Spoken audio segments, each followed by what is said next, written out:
ओम नमः शिवाय। आप सभी व्यूअर्स का पुनः स्वागत है। अपने उन सब व्यूअर्स को धन्यवाद देते हुए आज मैं राहु केतु के परिवर्तन के बारे में बताने जा रही हूँ।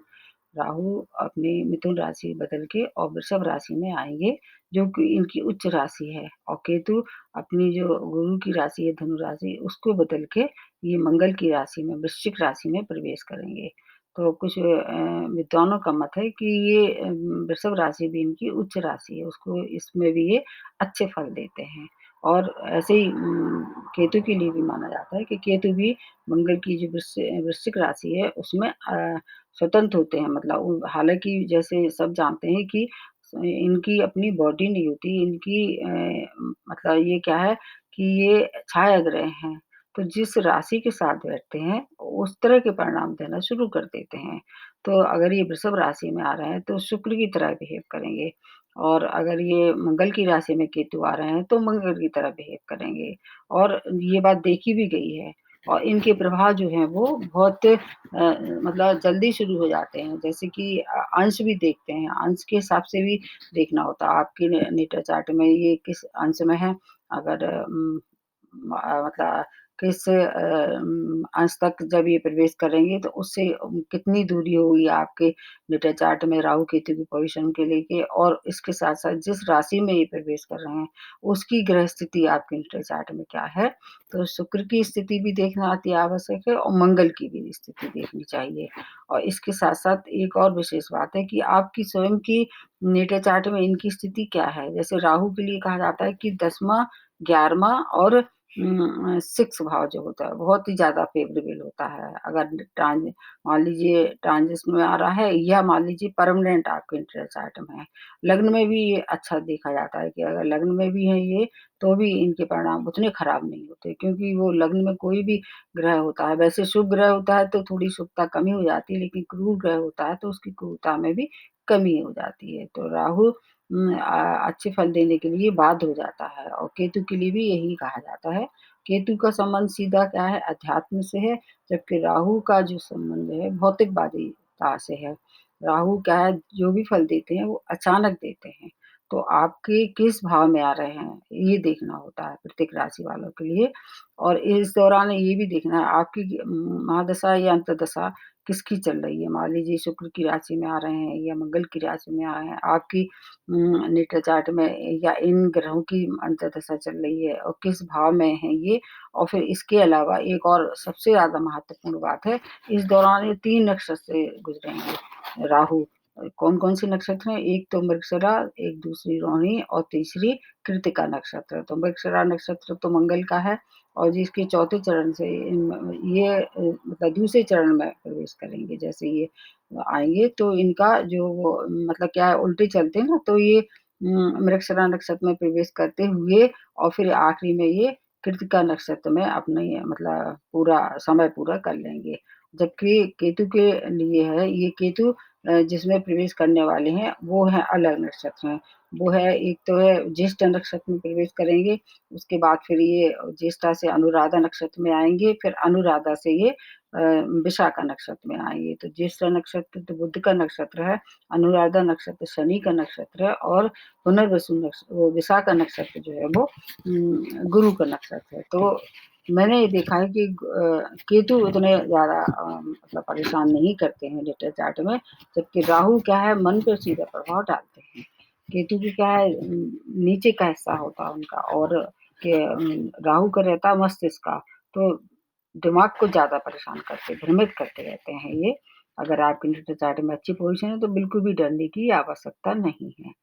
तो अभी प्रत्येक राशि वालों के लिए अलग-अलग प्रभाव होंगे, और ये भी देखना अति आवश्यक है कि आपके स्वामी राशि से इनकी कैसे संबंध हैं।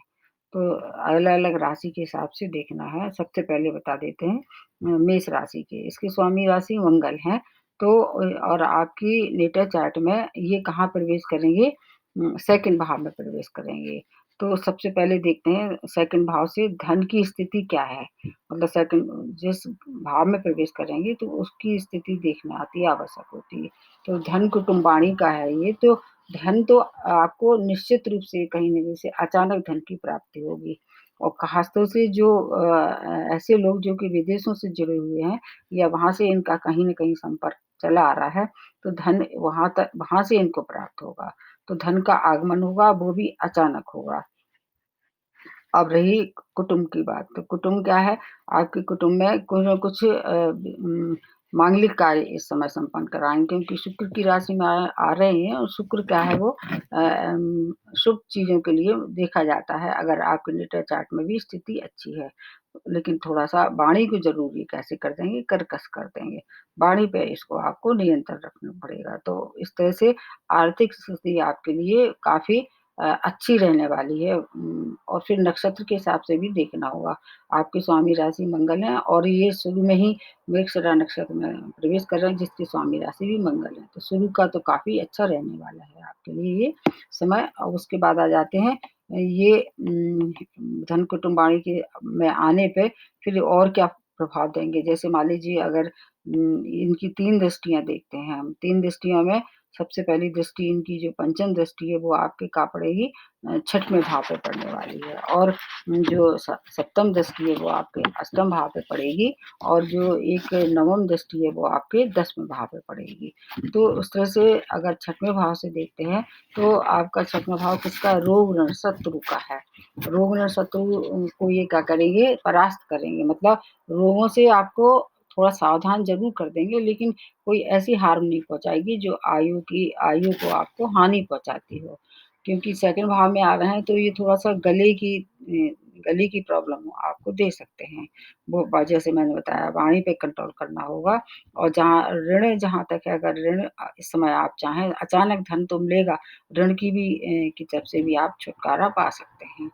और अगर शिक्षा प्रतियोगिता में आप पार्टिसिपेट कर रहे हैं क्योंकि शिक्षा भाव क्या है प्रतियोगिता भी का भी होता है, शिक्षा का भी होता है, तो अगर कोई कॉम्पिटिशन फेस कर रहे हैं, तो इसमें भी आपको पूरी तरह से सफलता की ओर ले जाने वाले हैं। नई नौकरी की तलाश भी खत्म होगी क्योंकि एक दृष्टि इनकी क्या है दसम भाव पे पड़ रही है, तो जॉब या प्रोफ़ेशन में अगर उन्नति नहीं हो पा रही थी, तो इस समय प्रमोशन हो सकता है और घर से दूर ये ले जाएँगे। प्रमोशन तो होगा लेकिन घर से दूर जाके आपका प्रमोशन होगा मतलब घर से दूर जाने पे उन्नति दिखाई देगी। जीवन के अगर आप 35 से लेके और 45 वर्ष के बीच से गुज़र रहे हैं, तब आपको ज़्यादा अच्छे फल होंगे।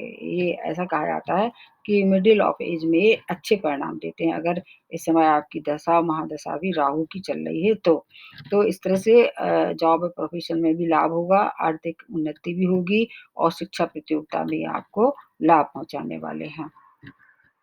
अब इसके बाद एक दृष्टि जैसे मैंने बताया अष्टम पे होगी तो आपको चोट-चपेट दुर्घटना का शिकार होना पड़ सकता है क्योंकि वहाँ पर केतु विराजमान है और केतु किसकी राशि में है? मंगल की राशि में मतलब जो वृश्चिक राशि में है आपके हिसाब से देखें तो ये थोड़ा-सा आपके लिए यहाँ सावधानी रखनी पड़ेगी।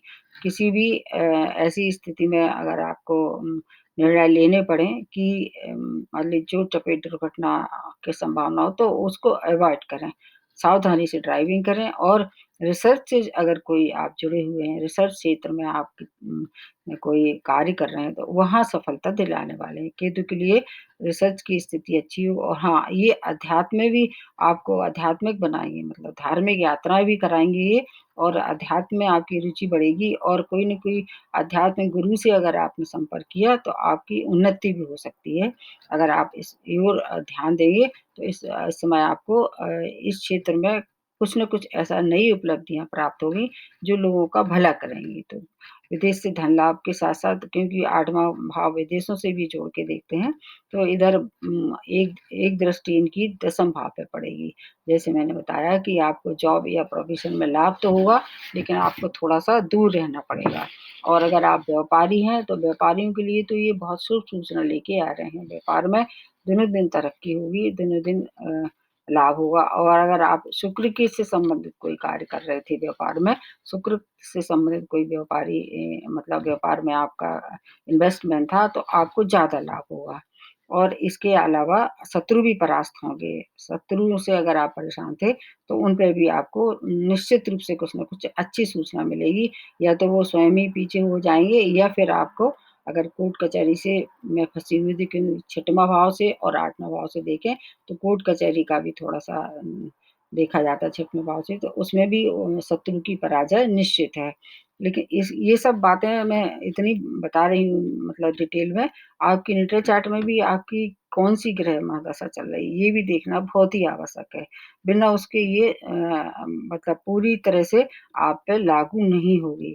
और शुक्र की पोज़ीशन देखनी होगी, शुक्र की क्या पोज़ीशन है, इसके साथ-साथ पारिवारिक जो संबंध है, उसमें थोड़ा-सा बीच-बीच में आपको ज़रूर डिस्टर्ब करेंगे, लेकिन आपके घर में कुछ न कुछ ऐसी मांगलिक कार्य होंगे और इससे क्या होगा कि घर में खुशी का वातावरण होगा।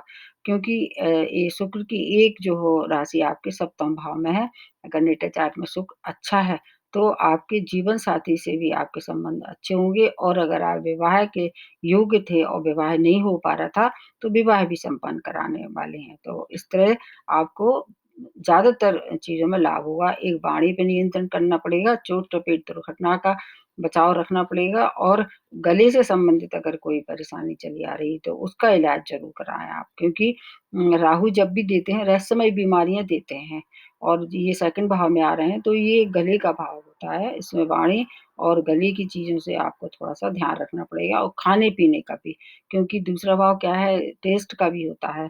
अगर आपका खाने-पीने का ज़्यादा शौक है, तो खाने-पीने का भी आपको उस पे भी नियंत्रण रखना पड़ेगा।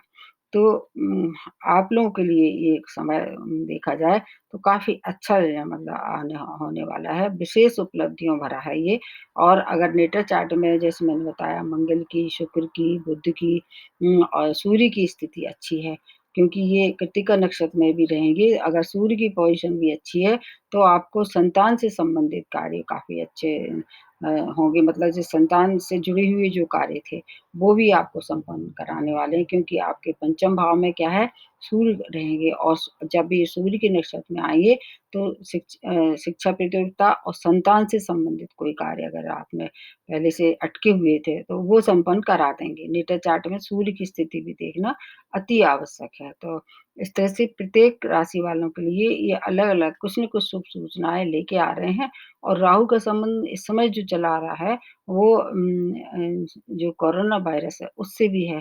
तो जहाँ तक मेरी भविष्यवाणी है, सितंबर के बाद से जो अभी रहस्यमय बीमारी जो फैल रही है कोरोना वायरस की, इसमें भी कुछ न कुछ सुधार होगा और कोई नई इन्वेंशन होगी, जिससे कि काफ़ी लोगों को राहत होगी। तो फिर भी अगर आपको कोई दिक्कत है, तो आप अपने नेटल चार्ट में राहु की पोज़ीशन देखते हुए और उसका उपाय करें। उसके लिए आप सबसे अच्छी बात ये है राहु को अगर आपको शांत करना है तो गणेश जी की उपासना करें और फिर भी अगर और भी आप कुछ नहीं करना चाहते या घर बैठे ही आप अपनी मतलब समस्याओं का समाधान चाहते हैं, शिव की आराधना करें और या फिर हनुमान जी की उपासना करें। इस तरह से क्या होगा कि आपके बहुत से जो काम ये बिगाड़ने वाले हैं राहु, उनमें सुधार होगा और आपको मतलब उसको सहने की शक्ति आती है। कोई भी ग्रह होता पूरी तरह शांत नहीं होता है। वो ये जो उपासना या पूजा या मंत्र होती हैं, वो क्या करती हैं अपने आप के अंदर क्या है कि उसको सहने की शक्ति दे देती हैं। तो अगर ऐसी स्थिति बन रही है तो आपको कुछ न कुछ उसमें अपने आप में परिवर्तन करना पड़ेगा और निश्चित रूप से उसमें फ़ायदा होगा। ऐसा मतलब देखा गया है। अब एक बात और बहुत महत्वपूर्ण है, ये भी बता देते हैं कि ये जो मैं प्रेडिक्शन बताती हूँ, वो आपको जो लंबे समय तक होने वाले हैं परिवर्तन, वो आपको राशि से और लग्न से, दोनों से देखना चाहिए क्योंकि जो लग्न होती है वो ज़्यादा प्रभावी होती है और राशि भी उतनी महत्वपूर्ण होती है। हालाँकि 80-20 का रहता है, राशि जो है वो मन पे प्रभाव करती है, जबकि लग्न जो है वो पूरा जो व्यक्तित्व होता है, उसको प्रभावित करती है। तो मेष राशि वालों के लिए ये बहुत ही अच्छा है क्योंकि मृगशिरा नक्षत्र में जो स्वामी वो भी मंगल के हैं, रोहिणी नक्षत्र में जो है प्रवेश करेंगे वो भी चंद्र का नक्षत्र आपके स्वामी राशि हैं और जो सूर्य हैं वो भी आपके मित्र हैं। तो ये राहु की तो स्थिति काफ़ी अच्छी है और केतु भी काफ़ी अच्छे हैं, बस चोट-चपेट दुर्घटना से आपको बचना होगा और मंगल की स्थिति अगर अच्छी है तो फिर आपको बिल्कुल भी डरने की आवश्यकता नहीं है और अगर बुध की स्थिति अच्छी है, केतु है और बुध मंगल की थोड़ी-सी मित्रता नहीं है, तो वो थोड़ा उन दोनों थोड़ा-सा सावधान रहना पड़ेगा। क्योंकि बुध की और मंगल की अच्छी मतलब मित्रता नहीं है, इधर मंगल और शनि की भी अच्छी नहीं है, तो जब अनुराधा नक्षत्र में करेंगी तब भी आपको थोड़ा सावधान रहना पड़ेगा। लेकिन जैसे ही ये विशाखा नक्षत्र में प्रवेश करेंगे, तो फिर मंगल और गुरु की अच्छी मित्रता है, तो मिले-जुले प्रभाव रहेंगे। उसका मैं और लंबा नहीं करूँगी अभी वीडियो, फिर मैं जो अलग-अलग नक्षत्र में जैसे ही इनका परिवर्तन होगा, फिर मैं दोबारा बताने वाली हूँ कि फिर आपकी राशि पे क्या अंतर आने वाला है अभी से। तो आज मेष राशि वालों के लिए इतना ही। नमस्ते और धन्यवाद।